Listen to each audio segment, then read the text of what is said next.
Morning students, मैं ममता सिंह आप लोग की हिंदी टीचर। और आज हम लोग पढ़ेंगे हिंदी व्याकरण कक्षा 7 का चैप्टर 7 ही पढ़ेंगे। आइए देखिए व्हाइट बोर्ड की ओर। पढ़ेंगे समास। समास किसे कहते हैं? तो परस्पर संबंध रखने वाले दो या दो से अधिक शब्दों के मेल को, मेल यानी मिलना को हम समास कहते हैं। किस तरह से? जैसे नीलकंठ, यहाँ दो शब्द है, पहला नील है, दूसरा कंठ है, दोनों को मिलाकर शब्द का निर्माण हुआ नीलकंठ। इसी तरह से अगला देखेंगे पॉइंट, समास की प्रक्रिया से बनने वाले, मतलब इसी तरह से जो दो शब्दों को जोड़ता है इस प्रक्रिया को समास कहते हैं। और समास की प्रक्रिया से जो शब्द बनता है उसे हम समासिक पद कहते हैं या समस्त पद कहते हैं। समस्त पद को फिर जब हम उसको अलग अलग करते हैं और इस करने की प्रक्रिया को हम समास विग्रह कहते हैं। जैसे ये जो शब्द हम यहाँ पर बनाए नीलकंठ, अगर इसी तरह से दूसरा शब्द देखें जैसे घुड़सवार, इसे हम कहेंगे समस्त पद।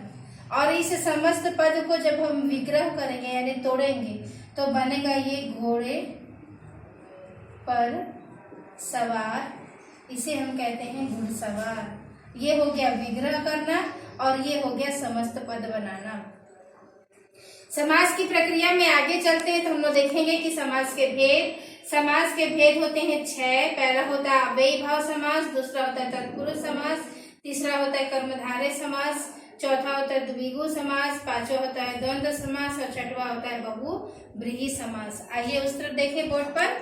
अव्ययी भाव समास, जिस समास का पहला पद, हम पहले ही बता दिए हैं कि समास जब भी बनता है तो दो या दो से अधिक शब्दों का मेल होता है तो हम उसको दो भागों में विभक्त करते हैं। जैसे कि एक शब्द है जैसे भरपेट, भरपेट, यहाँ पे दो शब्द मिला हुआ, पहला भर और दूसरा पेट। अब इसको हम क्या कहेंगे? ये पहला पद है, ये पूर्व पद है, ठीक है। इस तरह से हम इसको विवरण करते हैं या उसका परिभाषित करते हैं। जिस समास का पहला पद अव्यय हो, यानी ये जो भर है ये पहला पद है, ये अव्यय हो तो उसे अव्ययी भाव समास कहते हैं। क्यों कहते हैं? कि जिस शब्द में अव्यय जुड़ जाता है, इस शब्द में ये अव्यय आकर जुड़ गया तो जुड़ने के बाद जो पूरा शब्द बनेगा वो पूरा शब्द ही अव्यय हो जाता है यानी अव्ययी हो जाता है। जैसे शब्द जुड़कर बन गया भरपेट, आजीवन, इसमें आ जुड़ गया, जीवन में तो पूरा शब्द ही बन गया आजीवन यानी जीवन भर। भरपेट का अर्थ होता है पेट भर कर। इस तरह से ये जो पूरा शब्द तैयार हुआ ये पूरा अव्यय बन गया, ये कहीं भी बदलता नहीं है, इस पर क्रिया काल का कोई प्रभाव पड़ता नहीं है। दूसरा देखेंगे तत्पुरुष समास, जिस समास में दूसरा पद यानी इस तरह से दूसरा पद प्रधान होता है उसे हम तत्पुरुष समास कहते हैं। तत्पुरुष समास में कारक का बहुत महत्व होता है। कारक के 8 भेद होते हैं परंतु तत्पुरुष समास में इसके 6 भेद का प्रयोग किया जाता है। पहला कर्ता का प्रयोग नहीं है, आखिरी संबोधन का प्रयोग नहीं किया जाता है। जैसे हम उदाहरण लेते हैं रसोई घर, जैसे हम उदाहरण लेते हैं विद्यालय, रसोई घर यानी रसोई के लिए घर, विद्यालय यानी विद्या के लिए आलय। रसोई का घर, यहाँ पे जो का है या का लगाइए या के लिए घर, दोनों के लिए भी अगर जोड़ने के लिए तो ये जो के लिए है ये कारक है। जहाँ पे कारक का लोप हो जाता है यानी लोप होना यानी गायब हो जाना, यहाँ पे ये गायब होकर शब्द का निर्माण करता है। कर्मधारय समास देखेंगे तीसरा प्रकार, जब दोनों पदों में विशेषण और विशेष्य का उपमेय और उपमान का संबंध हो तो वहां पे कर्मधारय समास यह कहलाता है। दो शब्द कभी भी हम देखेंगे जैसे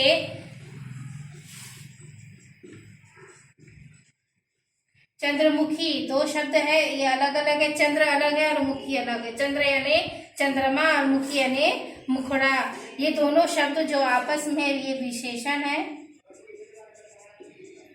और ये विशेष्य है।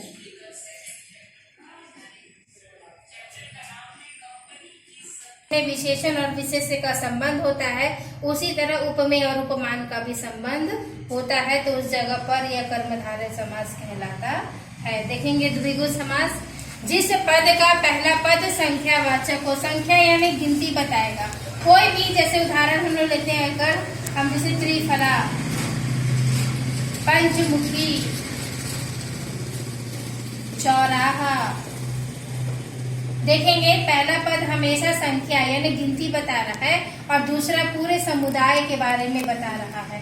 त्रि यानी तीन और फला यानी तीन फलों का मेल, पंचमुखी यानी पांच मुखड़े और चौराहा यानी चार राहों का समाहार एक साथ। तो फिर जहाँ पे पहला संख्यावाची और दूसरा पूरे समुदाय के बारे में बताए, वहाँ पे द्विगु समास कहलाता है। पांचवा देखेंगे द्वंद्व समास, जहाँ दोनों पद ही महत्वपूर्ण हो। कहीं पर हमने पूरे समास में पढ़ा, कभी पहला पद महत्वपूर्ण है, कभी दूसरा पद महत्वपूर्ण है, लेकिन द्वंद्व समास ऐसा है जिसमें दोनों ही पद महत्वपूर्ण होते हैं, जैसे भाई बहन,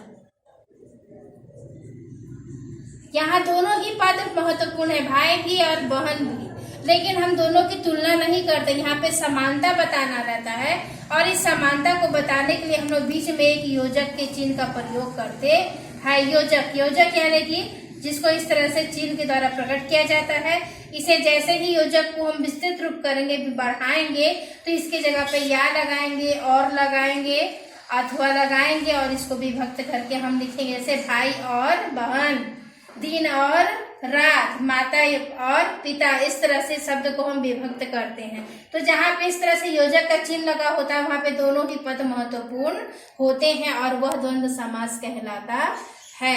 आखिरी देखेंगे छठवां बहुब्रीहि समास, जिस समास में दोनों ही पद महत्वपूर्ण ना हो, दोनों ही पद प्रधान ना हो, बल्कि कोई तीसरा ही पद प्रधान होता है, वहां पर बहुब्रीहि समास होता है। कहने का अर्थ है जिस पद में जो भी पद हम लिखेंगे, जैसे अगर नीलकंठ हम यहाँ पे लिखते हैं, तो नीलकंठ में ना पहला पद महत्वपूर्ण है यहाँ पे, न दूसरा पद महत्वपूर्ण है, परंतु ये दोनों ही पद मिलकर किसी तीसरे पद की ओर संकेत करता है, वह पद वहां पर इम्पोर्टेंट होता है। किसकी ओर, किसके जैसा, कैसा, अर्थात बताएगा, या अर्थात जहाँ पे हम जोड़ देते हैं वहां पे वो तीसरे का अर्थ बताता है। तो यह तीसरा पद महत्वपूर्ण होता है, इसलिए इसे हम बहुब्रीहि समास कहते हैं। नीलकंठ यानी नीले कंठों वाला, जैसे शंकर।